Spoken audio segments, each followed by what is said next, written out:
Namaste and welcome to another great day at Mike and Connor's Homestead. I'm going to do episode 2 of the Dwarf fruit tree series tonight. We're going to go over fertilizers. So I wanted to start off by giving my shout out to Ryan. Ryan texted me yesterday that he was really enjoying the show. He is also interested in aquaponics. He participates in an aquaponics setup on the roof of a building by downtown here in Reno, in a midtown district of Reno. He does the aquaponics year-round. They have an enclosed setup that has access to heat, so he's able to produce fruits and vegetables into the winter. So Ryan, I have yet to see your setup, but I know that we have plans to exchange viewings of each other's aquaponics setup, and hopefully I can bring the camera with me so that all you viewers out there can see what else is going on in the world of aquaponics. So let's get into fertilizers. For me, I am not a fan of the Miracle-Gro fertilizer. People that I know that are very into the whole vegetable world, I liken it to crack for humans. The plant grows a dependency on that Miracle-Gro and needs it. It provides it a quick fix, but nothing long-term. Kind of like crack to a person.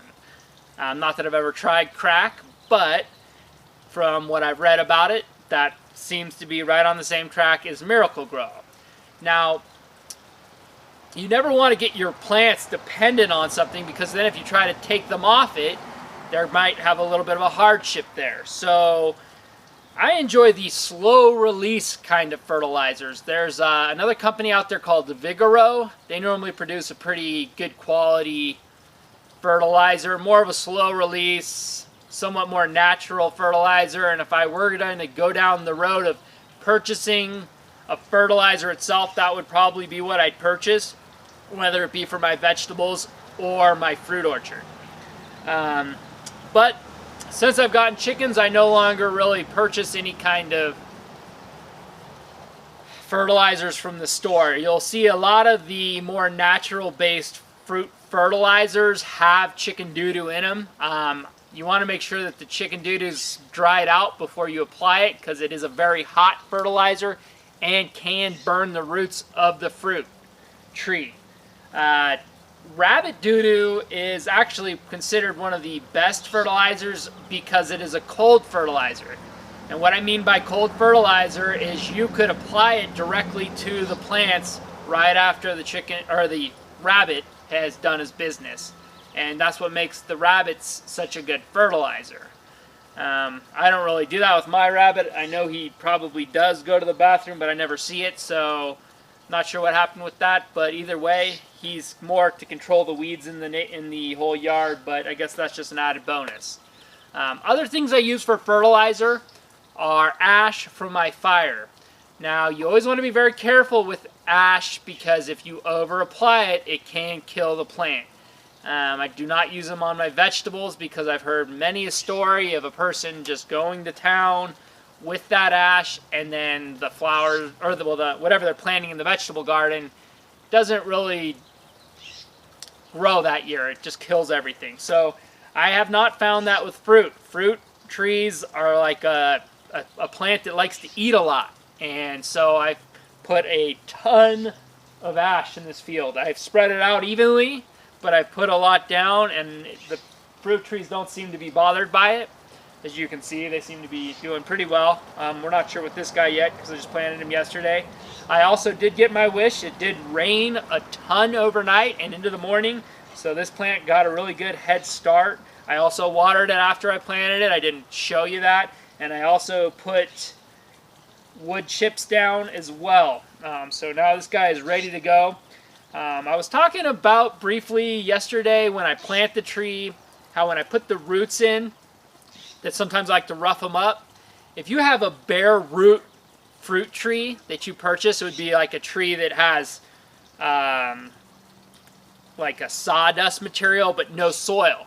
With those, you want to cut the roots, not a lot, just a little bit.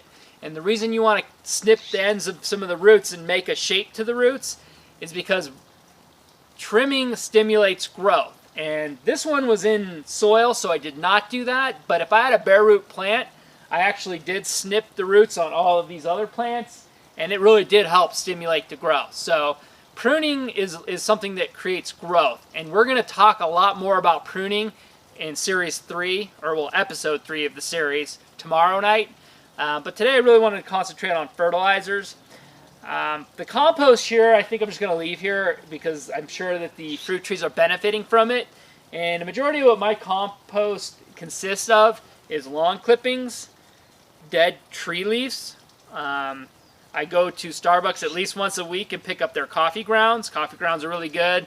A lot of insects don't like them that I don't like, so they don't. I think ants don't like them. Aphids are turned off by it. I think there's some other bugs that don't like the coffee grounds, but worms really love it. So it's a good thing because we really want worms. So buy a lot of that. I also, like I said earlier, the ash from the fire, I put a lot of that in.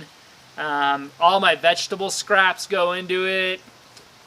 Just about whatever I can put in that I know is going to decompose. My wife buys a lot of flowers, and I throw the flowers in here.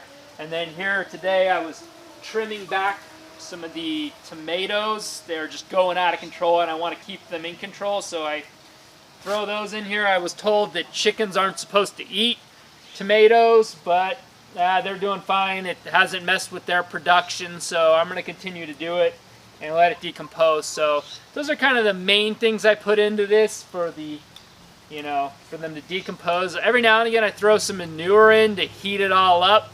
That helps as well because then it just makes everything decompose that much faster. But since I've since I've gotten the chickens, they're kind of just doing the job anyway, so I don't think I really need to add manure to the setup.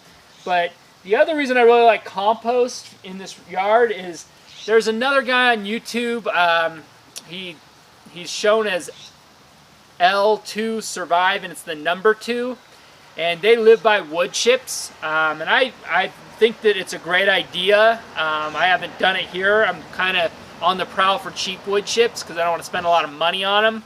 But I think that wood chips would be a good addition. But the compost also, I think, does a great job of holding that water into the ground. And that's the whole reason these guys preach the wood chips, because then, the tree roots can come in and get air.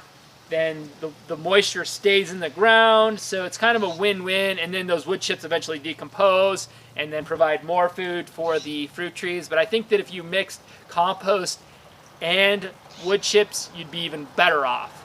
Another thing I've seen that people have told me that they use for fruit fertilizer is like a lawn fertilizer. And I haven't tried it myself. It sounds like it could work as long as you're using the right stuff, but it may also be kind of like one of those miracle grows where the fruit tree grows dependent on it and just provides it a quick fix. I think it all just kind of depends on what kind of fertilizer you purchase. So with that, I'm going to call it for the evening. As always, I want to say mahalo to all my viewers for watching. Make sure that you like and subscribe if you're liking my videos. I'll continue to post every day, and hope you all have a great evening.